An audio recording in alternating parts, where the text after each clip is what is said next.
sayyahina fil ardi yuballighuni an ummati salam man yusallimu alayya minhum wa in ba'uda qutruhu wa tana'at daruhu. Imam Ahmad wa Nasa'i.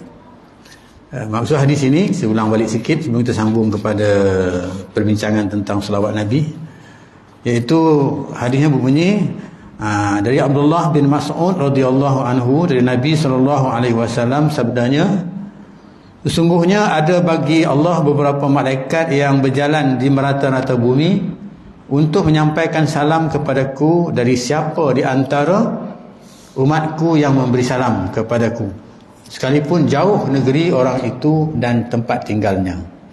Jadi hadis ini nak ceritakan tentang ibadat malaikat itu ataupun tugas malaikat itu kepada Allah Subhanahu wa taala, antaranya ialah menyampaikan salam, ya. Tugasnya adalah untuk menyampaikan salam kepada Nabi sallallahu alaihi wasallam bagi sesiapa umat Nabi Muhammad sallallahu alaihi wasallam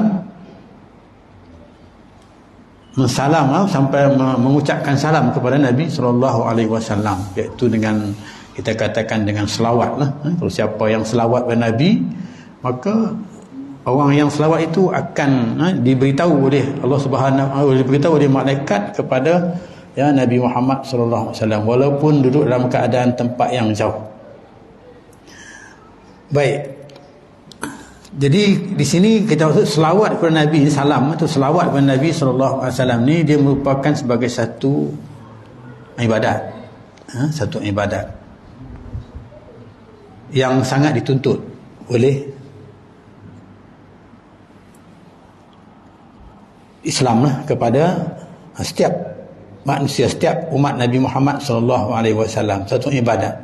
Jadi bila selawat tu maksudnya satu ibadat. Istimewanya ibadat selawat ni iaitu ibadat lain Allah tak buat. Solat kita Allah tak buat macam kita solat. Puasa kita Allah tak puasa macam kita puasa. Tapi bila kita selawat, Allah selawat. Kan ada hadis mengatakan man shalla alayya wahid sallallahu alaihi asyara. Siapa selawat kepada Nabi sekali, ya, maka Allah akan selawat kepada dia 10 kali. Itu ibadat. Maksudnya ibadat ini ibadat yang mana kita buat, Allah pun buat. Ibadat lain Allah tak buat. Itu istimewanya selawat itu. Baik itu kelebihan selawat ni sangat tinggi lah. Nanti kita akan bincang dalam kitab ini yang diterangkan kepada kita. Jadi dia sebagai satu ibadat. Macam tadi lepas kita sembahyang tadi, kita selawat sebagai satu ibadat. Tapi kalau selawat itu dalam keadaan yang tertib, yang baik, lagi baik. Sebab ibadat ni kalau kita buat baik, buat tertib, elok, maka eloklah pahala yang kita dapat. Macam kita sembahyang dengan keadaan tertib, ikut susunannya dan sebagainya, maka kita akan dapat yang baik lah. Begitu juga selawat. Bila kita selawat lepas sembahyang tadi kan, jadi kita duduk dalam selawat dalam keadaan yang baik, maka itu ibadat yang terbaik lah. Sebab dia ibadat kan. Tapi mungkin kita tak faham dengan keadaan itu. Bila selawat kita boleh bangun berjalan sana sini dan sebagainya kan. Mungkin tak faham kedudukan selawat itu juga sebagai satu ibadat. Jadi kalau selawat itu ibadat, maka kita kena duduk begitu, ya. Jadi ada amalan-amalan yang dilakukan oleh beberapa masjid dan surau yang saya bagi kuliah, ya. Cantiklah. Jadi elok kita ikutlah amalan itu. Contohnya di Masjid Sesapan Batu Rembau, ya, Rembau kan. Jadi lepas sembahyang Maghrib dia selawat dulu.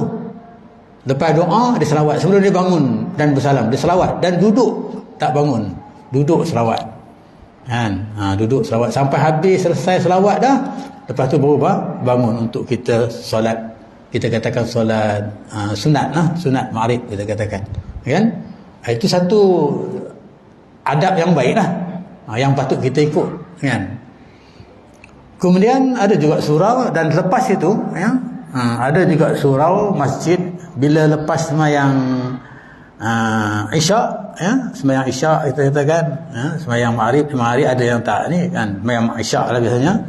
Lepas sembahyang isyak, ya dia selawat juga, ya, dia selawat, kemudian selawat tu dia bangun, kemudian bersalaman sambil selawat itu diling, dan buat lepas tu habis selawat tu dia jadi satu bulatan, satu halaqah. Halaqah, satu bulatan halaqah yang baiklah. Itu mungkin adab-adab lah cara kita nak berselawat, sebab dia ibadat. Bila ibadat ni kita selawat dengan keadaan yang melaksanakan dengan baik, ya, dengan niat untuk beribadat kepada Allah Subhanahu Wa Taala untuk mendapat fadilat-fadilatnya, maka pasti kita akan mendapat ganjaran yang baik daripada Allah Subhanahu Wa Taala. Okey. Jadi itu tugas, ya? Kita tajuk dalam bab tugas ataupun ibadat malaikat kepada Nabi, kepada Allah Subhanahu Wa Taala, yang dimaksudkan dengan tugas-tugasnya, kan, tugas malaikat itu.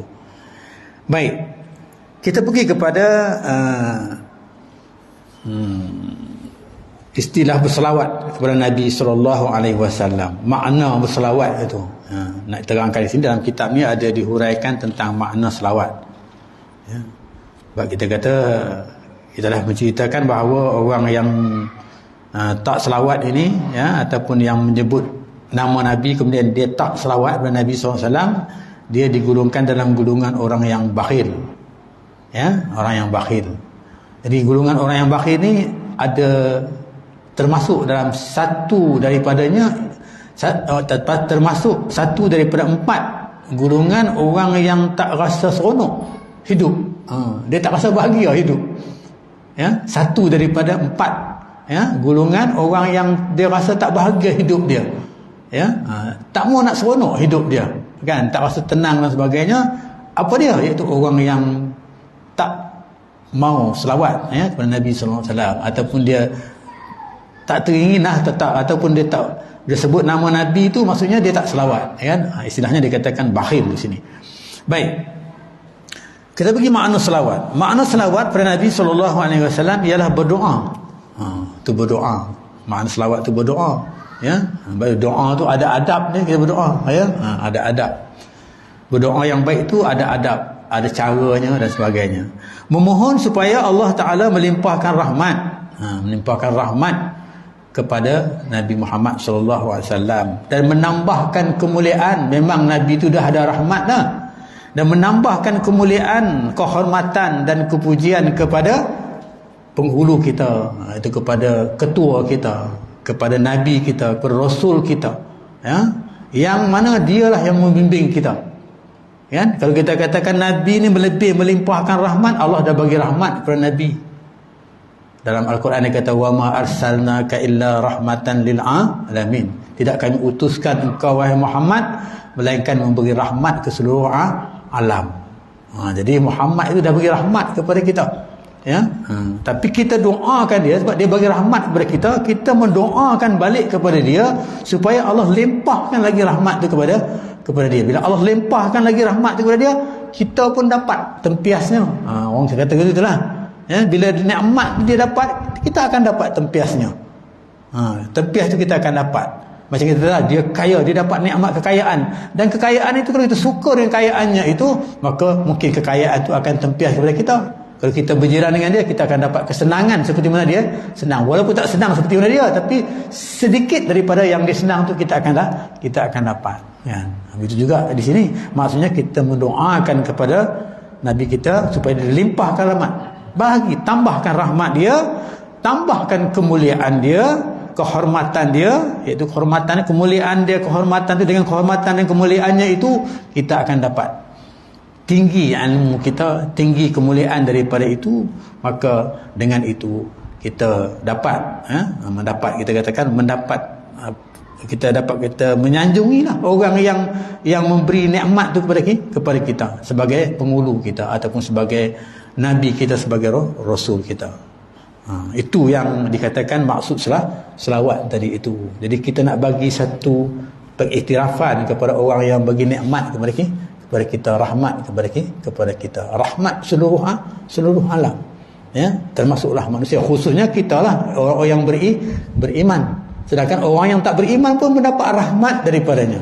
Bukan setakat orang yang beriman saja, orang yang beriman pun mendapat rahmat daripada kelahiran, daripada diutuskan Allah Subhanahu Wa Taala ke dunia ini, kan. Baik, maksud dan tujuan berselawat. Tengok ni.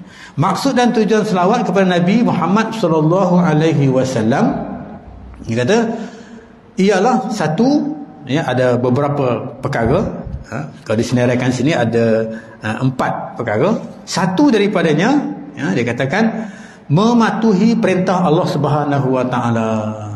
Tanda orang beriman, tanda kita orang beriman ni yang patuh kepada perintah Allah Subhanahu Wa Taala, yang tersebut jelas iaitu dalam ayat 56 surah Al-Ahzab. Innallaha malaikatahu shalluna 'alan nabi. Dia sebut ayat itu, kan. Ayat surah Al-Ahzab tu disebut, ya, yang katakan yang menyuruh orang-orang yang beriman berselawat dan bertaslim kepada nabinya, iaitu Muhammad sallallahu alaihi wasallam. Tu Allah perintah. Tanda orang beriman maksudnya kita mematuhi perintah Allah Subhanahu wa taala. Allah Subhanahu wa taala. Itu antaranya. Sebab Allah perintah. Kalau kita katakan solat, Allah perintah. Puasa, Allah perintah. Selawat kepada Nabi pun Allah perintah juga berdasarkan kepada ayat ini, iaitu innallaha wa malaikatahu shalluna 'alan nabi ya ayyuhallazina amanu sallu 'alaihi wa sallimu taslima. Jadi kita kadang-kadang kita leka juga bila sembahyang Jumaat tu, bila sebut innallaha wa malaikatahu, sebut, kan, lepas itu patutnya kita selawat lah. Disuruh kita selawat, maka kita selawat. Sebab ayat ini memerintahkan supaya kita selawat, maka lepas habis ayat ini dibaca, maka kita selawat. Macam juga khatib baca khutbah atas mimbar, kan, innallaha malaikatahu yusholluna 'alan nabi ya ayyuhallazina amanu shallu 'alaihi wa sallimu taslima. Terus kita pun selawat di bawah, Allahumma shalli ala sayyidina Muhammad. Paling kurang lah, kan, Allahumma shalli ala Muhammad. Paling kurang kita tekan itu. Itu adabnya lah. Itu perintah Allah Subhanahu Wa Taala.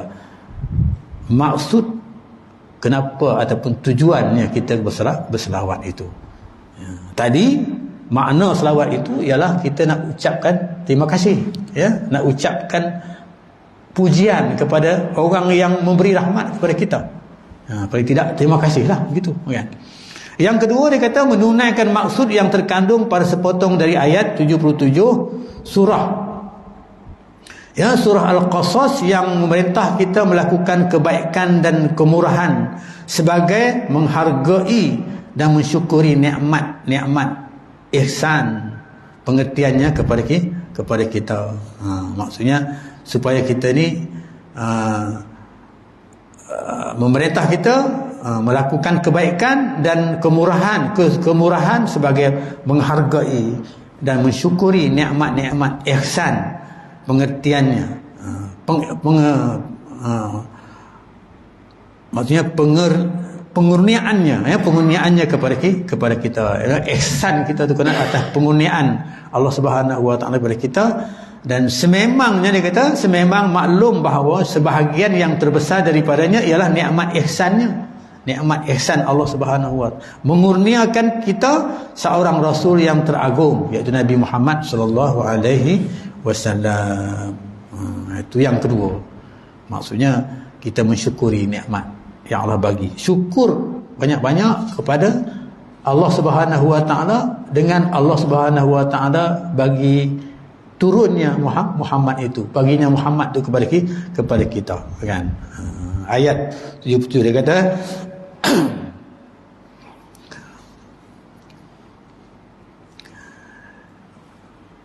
maksudnya dari sini nikmat-nikmat yang disebutkan itu maksudnya, ya, jadi nikmat dunia dan juga nikmat akhirat. Maksudnya rahmat yang Allah bagi itu bukan hanya setakat dunia saja, juga hari akhirat, ya.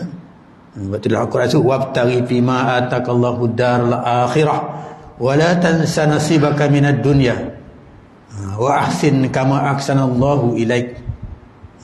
Mana kata kita ni wabtaghi fima atakallah, ya, maksudnya kita apa yang Allah bagi tu, ya, kita gunakan untuk akhirat kita. Dan jangan lupa bahagian dunia kita.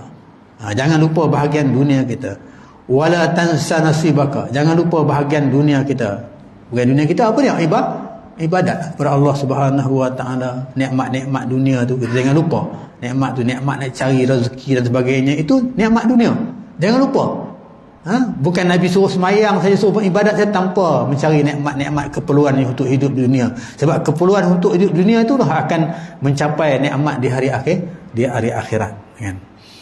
Baik, itu yang kedua, ya, dia menceritakan. Yang ketiga sebutkan sini tujuan kita berselawat, ya.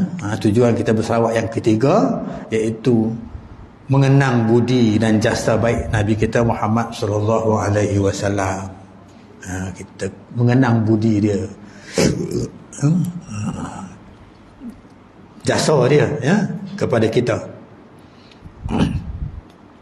yang tidak putus-putus, rahmat yang kita dapat, nikmat yang kita dapat, ya. Selalu kita sebut nikmat iman, nikmat Islam, ya. Disebut nikmat iman, nikmat Islam ni maksudnya nikmat itu kalau kita dapat bezakanlah. Bila kita dapat ada nikmat iman, nikmat Islam tu, kita dah di sebelah pihak yang syurga lah, kan.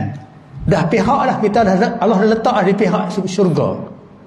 Kalau ada nikmat iman dan Islam itu, maksudnya nikmat yang kita yang Nabi bawa tu, kalau itu saja, ya, asyhadu an la ilaha illallah wa anna muhammadar rasulullah, tu pun dah cukup dah, maksudnya, kan, untuk kita di pihak yang baik, bukan di pihak yang tak baik.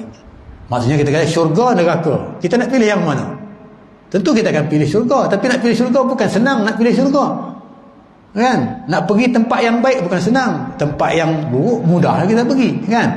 Tempat yang senang, yang baik ni susah kita nak pergi. Jadi kesusahan itu tak susah kepada kita, kerana Allah buka pintu hati kita untuk kita mendapat nikmat iman dan Islam itu. Walaupun kita tak cari macam orang lain cari, ada orang lain dia cari, ya, dia cari zaman dulu, sahabat-sahabat dia cari. Sulaiman Al-Farisi dia cari, bapak dia Raja Parsi sembah api, kan. Dia tengok, dia kaji, dia pergi ke gereja tengok orang ni juga, dia pergi kat ni. Akhirnya dia cari, dia belajar tentang kitab Bible, dia belajar kitab sampai akhirnya dia berjumpa dengan Nabi Muhammad sallallahu alaihi wasallam, dan akhirnya dia beriman dengan Nabi kita Muhammad sallallahu alaihi wasallam. Dia cari yang hak tu mana? Dia jumpa. Kita ni nak cari yang hak, Allahu akbar, kan. Nak cari ni kadang-kadang kita nak baca kitab berlambah susah, kan. Sedangkan dia cari tu, ulama-ulama tu dia pergi cari, kan. Sulaiman Al-Farisi tu dia pergi cari, tengok kesedaran dia dapat.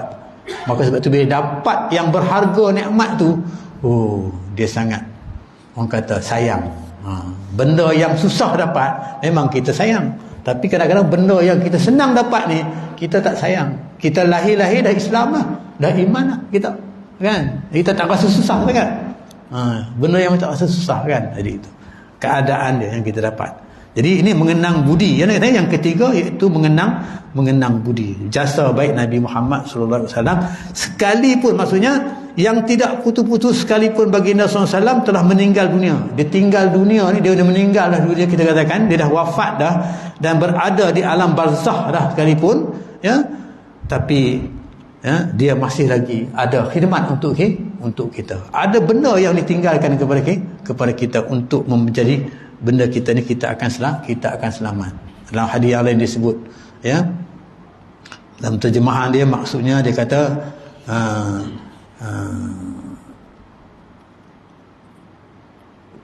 Astaghfirullahalazim, saya lupa dia punya mantan hadisnya, tapi maksudnya dia kata kamu tak akan sesat selama mana kamu tidak selama mana kamu menggunakan Al-Quran dan hadis Nabi sallallahu alaihi wasallam. Kata hadis Nabi sebut kata kita itu dah.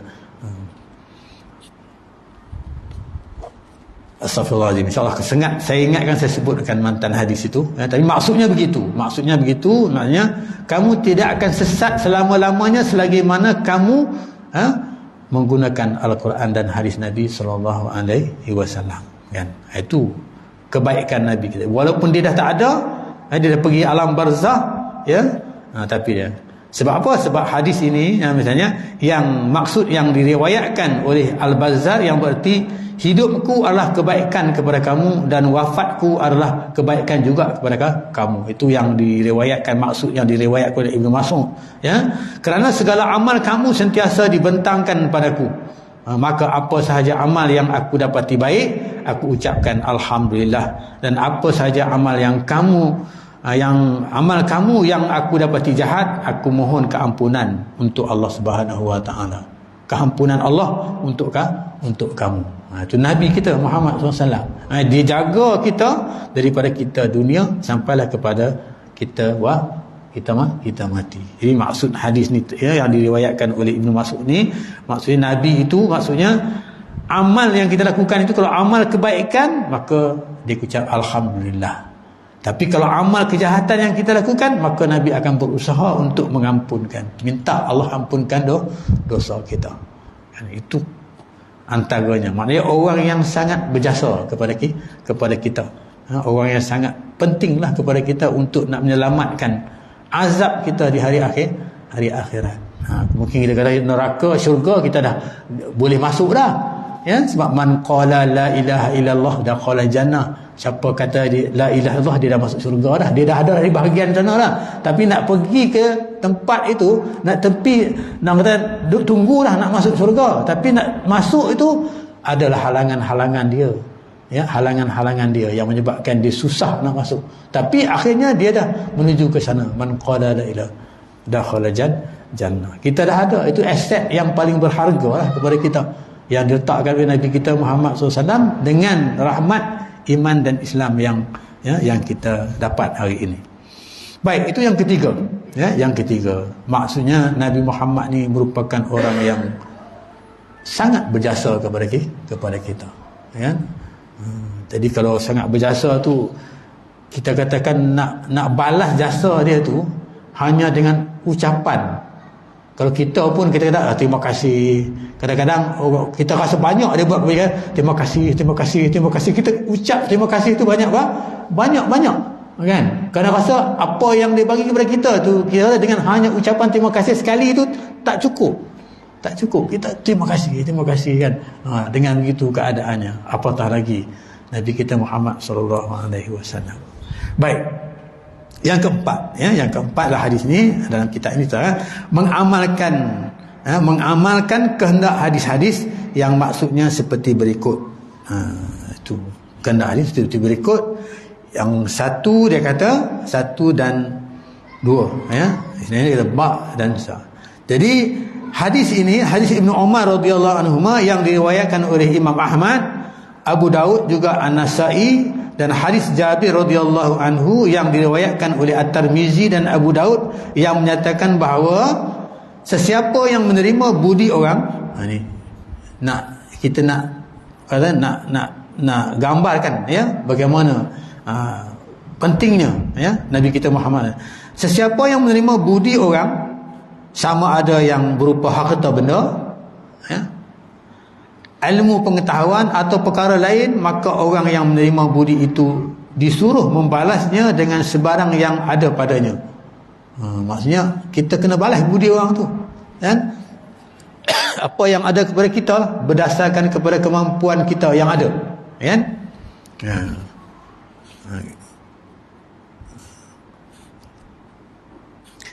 Setidak-tidaknya dia kata dengan berdoa. Setidak-tidaknya dengan berdoa untuk orang yang berbuat budi itu seberapa banyak yang ia fikir, perpadanan dengan budi yang ia terima itu. Doa lah. Macam kita kata terima kasih tadi kan. Terima kasih. Doa lagi, ya. Jazakallahu khair, kita katakan, mungkin, ya, mungkin Allah bagi balasan yang lebih baik lagi daripada yang kepada dia kita nak balas dia tak boleh. Kita harapkan Allah bagi balasan yang baik ke, kita doakan, ya. Jadi kita rasa berpadananlah dengan apa yang dia bagi kepada kita. Kadang-kadang mungkin, ya, kita rasa tak cukup, mungkin kita rasa itu sepatutnya kita rasa begitu, nikmat-nikmat itu, sepatutnya kita rasa ini tak cukup ni, kita nak bagi lagi kepada dia. Sebab bila kita bagi lebih itu, dia tak akan mengurangkan harta kita, Mungkin kadang-kadang kita kata kurang, dia tak akan mengurangkan harta kita. Ya, dia akan bertambah lagi. Orang yang tidak berbuat demikian, dia kata adalah orang yang kufur nikmat. Dia kata kalau orang yang tak buat macam tu, dia kata orang kufur nikmat. Orang yang tidak mengenang budi. Istilahnya kufur nikmat tu orang yang tak mengenang budi. Berkira, kita nak istilahnya, kalau kita bahasa kita berkira. Ya, dia berkira kan.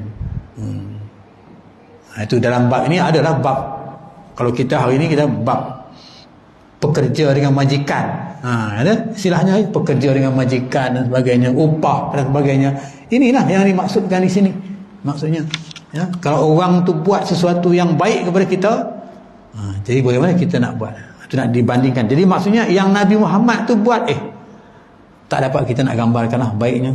Ya, tak dapat menyelamatkan kita daripada neraka pergi ke syurga. Itu tak dapat kita nak gambarkan, kan? Kebaikannya itu, ya, dengan ilmu yang dia bagi, dengan kesedaran dia bagi, ya, dengan pimpinan yang ada, ya, dia bawa kita ke arah untuk kita beriman, ya, dan juga kita menjadikan orang Islam, ya, yang taat kepada perintah Allah Subhanahu wa taala. Okey, ya. Jadi kalau tak buat begitu, dikatakan kita ni kufur nikmat lah. Ya, bagilah sikit sekurang-kurangnya, menghargai. Hanya katakan, kita nak fikir kita nak bagi banyak tak boleh. Kita tak, bagilah sekadar yang kita mampu. Apa sekadar yang kita mampu? Doa lah. Ya, doa yang kita mampu. Kita doa, ya Allah, kau berilah rezeki lebih lagi kepada dia. Aku tak mampu nak bagi. Jazakallah khair, kita katakan. Ya, Allah saja yang boleh membalas jasa kamu. Aku tak mampu nak balasnya. Sekurang-kurangnya macam itu. Kita mendoakan dia. Jadi dalam bab mendoakan Rasulullah SAW itu, iaitu selawat kepada Nabi SAW. Itu selawat. Selawat sekali, Allah selawat 10 kali. Allah bagi nikmat lagi kepada kita 10. Ya? Selawat lagi, Allah bagi lagi 10. Allah bagi lagi, tambah-tambah ganjarannya itu. Dia tak rasa, kita tak akan rasa rugi keadaan itu. Baik, seterusnya dia kata, hadis lagi satu menceritakan bagaimana kita nak nilai, kita katakan jasa Nabi kita Muhammad SAW. Hadis Usamah bin Zaid radhiyallahu anhu yang diriwayatkan oleh Tirmizi, yang menyatakan bahawa siapa yang menerima budi orang, ini kata Usamah bin Zaid, kan, lalu dia setelah tidak berdaya hendak membalasnya, berkata kepada yang berbuat budi itu, Tuhan jualah yang membalasmu. Ya kan? Dengan kebaikan dunia dan akhirat. Kita minta Tuhan beri balaskan pada dunia akhirat, jazakallahu khairan, maka berarti ia telah membalas budi itu dengan sepenuhnya. Jadi maknanya kita dah, ya, dia buat baik kepada kita, kan, kita nak balas jasa dia tu, tak mampu kita nak buat, memadai dengan kita kata Allah membalaslah. Kita doa kepada Allah Subhanahu wa taala, jazakallahu khair kasiran, boleh tambah lagi, jazakallahu khair kasiran, ya, supaya Allah bagi kebaikan kepada kamu banyak. Kasiran ni banyak, kan, ya, jazakallahu khairan kasiran, kan. Baik, kita jarang sebut macam tu, mungkin dalam bahasa Arab kot. Jadi kalau dapat kita hafalkan ini, bila orang bagi sesuatu kepada kita, terima kasih, jazakallahu khairan kasira. Itu bahasa Arab. Ya, kalau dalam bahasa Melayu, ya, yang disebutkan tadilah, iaitu Tuhan jualah yang membalasmu dengan kebaikan dunia dan akhirat. Tu. Dalam bahasa Malaysia, jazakallahu khair, boleh dapat kita hafalkan ini, ya, bila terima kasih, jazakallahu khairan kasira, kan, begitu, ya. Terima kasih dia pun alhamdulillah lah, kan. Apatah lagi kalau kita bagi sesuatu barang dia tak terima kasih, lagi teruklah keadaan itu, kan. Terima kasih pun kira alhamdulillah lah. Baik, seterusnya hadis Abu Hurairah. Habis Abu Hurairah pula, yang diriwayatkan oleh Tirmizi dan Abu Daud, yang menyatakan bahawa sesiapa yang tidak bersyukur, tidak syukurkan dan tidak mengenangkan budi yang dibuat oleh orang kepadanya, adalah orang yang tidak menghargai dan tidak mensyukuri nikmat Allah Subhanahu wa taala. Hak yang pertama tadilah, ya, maksudnya dia tak mensyukuri nikmat Allah, Ya, jadi Allah bagi nikmat kepada dia dengan orang tu bagi kebaikan kepada dia. Dia tak mensyukuri nikmat yang orang tu bagi kebaikan kepada dia. Kan? Kita manusia lah kita katakan. Tiba-tiba kita bagi kepada orang tu sesuatu, dia ambil dia pergi. Dia tak kata apa-apa kan. Kita rasa macam mana kan. Dia ambil dia pergi je. Atau kadang-kadang dia macam macam budak-budak kan. Ambil pergi je. Kalau budak tu lain cerita lah. Kita tahu dia budak kan. Ini bukan budak, ini orang yang boleh berfikir kan. Jadi inilah gambaran yang disebutkan beberapa hadis ini. Riwayat hadis ini mengatakan apalah, kalau kita dalam bahasa kita, apalah jenis manusia ni. Kita kata begitu. Ya, apalah jenis manusia ni. Orang bagi nikmat kepada dia, dia boleh buat tak tahu je, tak ucapkan sikit terima kasih dan sebagainya. Sampai begitu kita fikirkan. Sampai orang kaitkan binatang pun tahu menghargai. Ya, binatang pun cerita tu kan, cerita zaman dulu-dulu lah kan, singa apa tu dia, binatang pun tahu menghargai tuan dia kan. Ini kan kita katakan manusia kan. Sampai peringkat yang macam itu, maknanya kita gendah lah pemikiran kita itu kan, begitu. Jadi bukan sampai setakat itu, maksudnya kita kena bagilah paling tidak yang disebutkan tadi, iaitu jazakallah khair. Jangan jadi kita orang yang kufur nikmat. Kalau orang yang kufur nikmat, dia tak dapat nikmat. Ya, dia tunggu untuk mendapatkan azab daripada Allah Subhanahu Wa Taala sahaja. Baik, hukum berselawat. Hukumnya tadi, tujuan kita nak berselawat. Diceritakan tentang selawat ni, ya, tujuan kita berselawat. Ya, ini hukum pula. Berdasarkan ayat-ayat dan hadis-hadis yang tersebut, maka alim ulama telah sekata menetapkan bahawa hukum berselawat kepada Nabi SAW adalah wajib pada keseluruhannya. Wajib. Wajib ni maka tak buat berdosa lah. Kan? Kalau kita tak selawat macam dia Muhammad SAW, kita diamnya, berdosa. Itu maksudnya pada dasarnya di sini, maksudnya keseluruhannya. Tetapi mereka tidak sekata tentang bilakah masa wajib berselawat dan berapakah bilangan kalinya, berapakah bilangan kalinya, bahkan mereka berselisih kepada beberapa pendapat kan. Ada banyak pendapat lah kan. Tapi keseluruhannya mengatakan dia merupakan sebagai satu benda yang wajib. Benda tu dituntutlah kita buat. Ya, kalau istilahnya, kalau tak wajib, kita katakan tak wajib dari sudut macam solat tu lah, kita kata wajib tu kan. Jadi wajib yang dituntut, mendekati, ya, mendekati yang wajib tadi. Walaupun dia tu sunat kita katakan, tapi dia mendekati yang wajib tadi kan.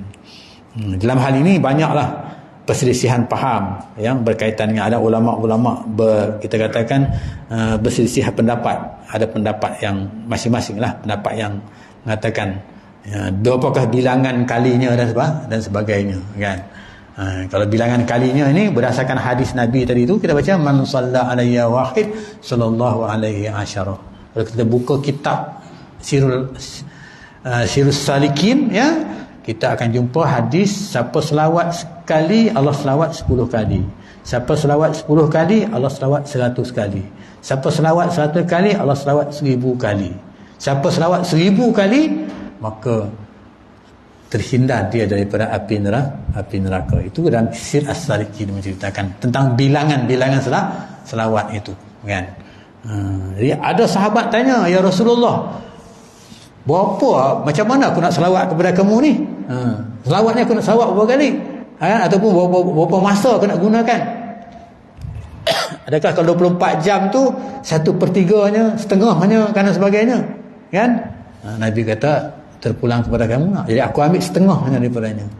Cukup tak, dia kata? Tanya Nabi. Boleh tak? Contohnya dia fahamnya begitulah. Kalau kamu nak buat lebih lagi boleh. Kalau begitu aku ambil 1/4 lah, dia kata. 1/3 lah. Mungkin kalau satu hari tu 1/3 hari, 3/4 hari lah, dia kata kan. Nabi tanya Nabi. Nabi kata kau terpulang kepada kamu. Kalau pun nak buat lebih lagi pun boleh juga kan. Dia kata kalau aku ambil sepenuhnya lah, terpulang kepada kamu lah. Itu contohnya. Maksudnya dia tak hadkan bilangannya, masanya tak terhad. Terpulang kepada kita untuk kita nak selawatnya itu. Isi masanya lepas semayang ke, sebelum semayang ke, ataupun apa sajalah, ya, masa tengah pergi kuliah ni pun boleh juga selawat. Allahumma salli ala sayyidina Muhammad. Ada satu penceramah dalam TV viral kan, kita tengok ustaz apa? Ustaz daripada Kedah tu. Dia selalu selawat dia bila dia pergi kuliah dia selalu selawat kan. Ustaz Jafri. Okey. Saya tak begitu ni kan. Lupa nama dia kan. Ingat kan? Lupa kan. Dia selalu selawat kan. Ramai di Kedah macam tu, ramai ada tuan-tuan guru dia begitu keadaannya dia selawat sebab fadilat selawat tu banyak. Jadi kadang-kadang nak habis kuliah tu dekat 100 kali dia selawat. Kan. Nak habis dia kuliah 1 jam ke 40 minit ke, dekat 1 kali dia selawat. Itu cantiklah maksudnya. Kalau kita boleh beramal itu baik ya. Kita pun nak buat juga, tapi kadang-kadang kita buat tersasul pula dengan hilang pula apa yang kita nak cakap kan. Begitu keadaannya. Baik, hukum selawat tentang bilangannya, bahkan mereka berselisih beberapa pendapat. Antaranya, sebelum kita berhenti, ada antaranya data yang pertama, wajib berselawat dalam masa mengerjakan tiap-tiap sembahyang. Itu selawat dalam sembahyang lah, itu wajib lah ya, selawat dalam masa kita tasyahud kan, itu selawat wajib lah. Kemudian dia kata yang kedua, wajib selawat dalam masa membaca tasyahud, tahiyat. Kemudian wajib selawat dalam masa membaca tasyahud tahiyat akhir. Selepas membaca asyhadu an la ilaha illallah wa asyhadu anna muhammadar rasulullah kan. Kemudian yang keempat, dalam seumur hidup cukuplah 1 kali berselawat untuk menunaikan hukum wajibnya. Dan yang lebih dari itu adalah satu sunat yang digalakkan oleh Islam dan yang menjadi syiar ahli Islam. Ini pendapat yang berbeza tadi tu kan. Kemudian yang kelima, pendapat yang kelima dia katakan wajib berselawat pada tiap-tiap kali menyebut, menulis atau mendengar nama Nabi Muhammad sallallahu alaihi wasallam. Ini pendapatnya. Namanya ataupun ataupun pangkat kenabiannya, juga pangkat kerasulannya sallallahu alaihi wasallam. Pendapat ini ialah pendapat sebahagian besar dari penyokong-penyokong mazhab Maliki. Kan? Diterangkanlah mazhab Maliki, mazhab Hanafi, mazhab Syafi'i dan juga mazhab Hambali. 4 mazhab kan. Mereka pendapat bahawa siapa yang tidak berselawat pada masa-masa yang tersebut, maka ia telah melakukan dosa besar. Dosa besar kerana banyak hadis yang menjelaskan bahawa Rasulullah sallallahu alaihi wasallam telah memberi amaran menyatakan bahawa sesiapa yang tidak berselawat kepada baginda sallallahu alaihi wasallam pada masa disebutkan nama atau ganti nama baginda sallallahu alaihi wasallam, maka dialah orang yang sebakhil-bakhil manusia. Itu hadis menyebutkan. Sebelum ini dah hadis itu kan tadi kan, sebakhil-bakhil manusia. Dialah yang mendapat kehinaan. InsyaAllah takut kita ya. Dialah yang mendapat kehinaan yang memalukan dan memuramkan mukanya. Dialah yang beroleh kepayahan.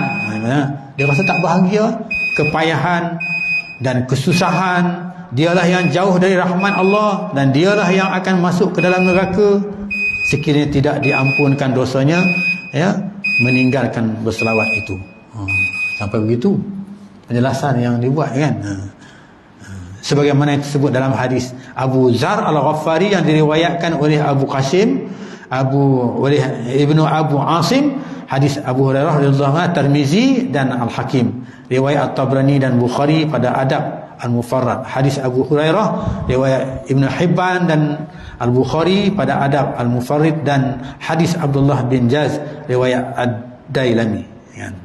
Jadi dia kata sini itu yang disebut pendapat-pendapat tadi kan.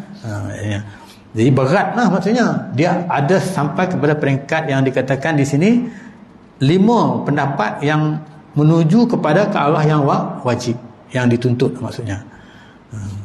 Sebelum kita berhenti, disebut kat sini peringatan, hendaklah diketahui dan diingat bahawa meringkaskan susunan kata selawat sallallahu alaihi wasallam ya, dengan short. Kadang-kadang kita ada short saja kan. Sad ataupun dengan sad lam ain mim, tu kitab lama. Sad lam ain mim adalah cara perbuatan orang bakhil. Itu pun dia kata bakhil juga. Kalau kita tulis kan, kita tulis kita tulis tu kan, kita tulis Muhammad, tak tulis Muhammad sallallahu alaihi wasallam, tak tulis penuh, kita tulis Muhammad sad, kita buat kurungan je kan. Itu pun dia kata tak boleh, kena terus sambung. Ini kitab ni menjelaskan kepada kita kan, nak dapat apa? Nak dapat fadilat tadi tu. Fadilat apa? Fadilat kebaikan, bukan keburukan yang disebutkan tadi itu. Keburukan dia apa? Kepayahan, kesusahan, tak dapat rahmat Allah, tak diampunkan Allah. Jadi itu kesusahan dia. Dia kita sebut tu kan apa? Kerana nak dapat kesenangan tadi itu, nak mengelak dari kepayahan itu. Jangan ambil ringkas je, short boleh. Kadang-kadang kita nak ringkas tulisan dulu, kita belajar kat sekolah dulu, saya belajar tulis short atau kalau kitab lama short lam mim tu. Kitab lama, kitab tua lah, kitab kuning tu ditulis begitu keadaannya. Okey. Jadi apatah lagi lah kalau kita ni tak selawat, bakhil lah kita kan. Isu benci zakat itu insya-Allah kita akan sambung dalam panjang tajuknya ini, iaitu berkaitan dengan faedah kita berselawat. Insya-Allah kita akan sambung dengan faedah fadilat ataupun faedah-faedah untuk kita berselawat kepada Nabi sallallahu alaihi wasallam. Aqulu qouli hadza wa astaghfirullah. Assalamualaikum warahmatullahi wabarakatuh. Wallahu a'lam.